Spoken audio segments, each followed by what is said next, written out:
কথাকেইটা মানে ড্ৰাগছৰ লগত লাগিয়ে মাইকী ল'ৰা ছোৱালী মাৰপিট কৰে। ঘৰৰ মানুহৰ সৈতে অশান্তি কৰে, মোক দেখিবই নোৱাৰে। সেইটো খাতে মই ঘৰত যাব লৈছিলোঁ, ঘৰত যাবলৈ নিদিলে। বাইপাছত গৈ পিনে মোক সেই অটচাৰি কৰিছে। দাদাজনে পালে খাতে মোক লৈ মেলি থানালৈ আনিলে, আনি মেডিকেল কৰাইছে দাদাজনে। মোক মাৰিছে, গোটেই গাটো ফালি গৈছে, মাথা বিষ হৈছে। ল'ৰাটো ৰাতিপুৱা 7টামান বাজিছে, তেতিয়া ল'ৰাটো কাঢ়ি লৈ আহিছে মোৰ ওচৰৰ পৰা। কাঢ়ি আনি পিনে ঘৰৰ ভিতৰত আছেহি, ছাৰ গৈ পিনে ছাৰে ল'ৰাটোক লৈ আনিছে কাঢ়ি পিনে, আনি মোক দিছেহি।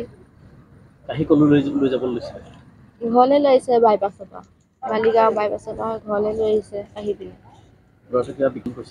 ল'ৰাটো 2 মাহ হওঁতে কৈছিলে বেলেগত দি দিম বুলি। তাৰপৰা মই মাহঁতক ফোন কৰিলোঁ, মাহঁতে আহি পিনে লৈ গ'লহি।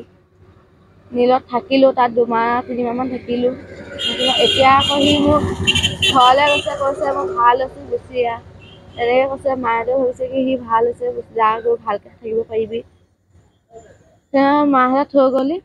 থোৱা 2দিনমানৰ পিছৰ পৰা আকৌ মোৰ সৈতে জান কাজিয়া কৰিবলৈ ষ্টাৰ্ট কৰি দিলে। কালি মাৰিছে, পৰহি মাৰিছে। এতিয়া মই পুলিচৰ সহায় বিচাৰিছোঁ। এতিয়া ছাৰে এতিয়া কৈছে যে এফআইআৰ এখন লিখি দিব দিছে, কি কৰে। এতিয়া মোক মেডিকেল কৰাই আনিছে। হয়, মাৰিছে বাৰু, বহুত বেয়াকৈ মাৰিছে। ল'ৰাটো দুচৰহে মাৰিছে।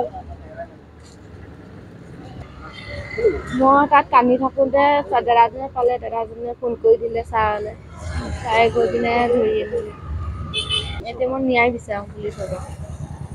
সেইখিনি মই ডাইৰেক্ট ক'ব পাৰিম, এইখিনি ড্ৰাগছৰ খাতিয়ে হৈ আছে। ড্ৰাগছ সদায়, সেই মাছৰ হাতত ড্ৰাগছ সদায় বিকিও থাকে, খায়ো থাকে। মই নিজে চকুৰ আগত দেখি থাকোঁ।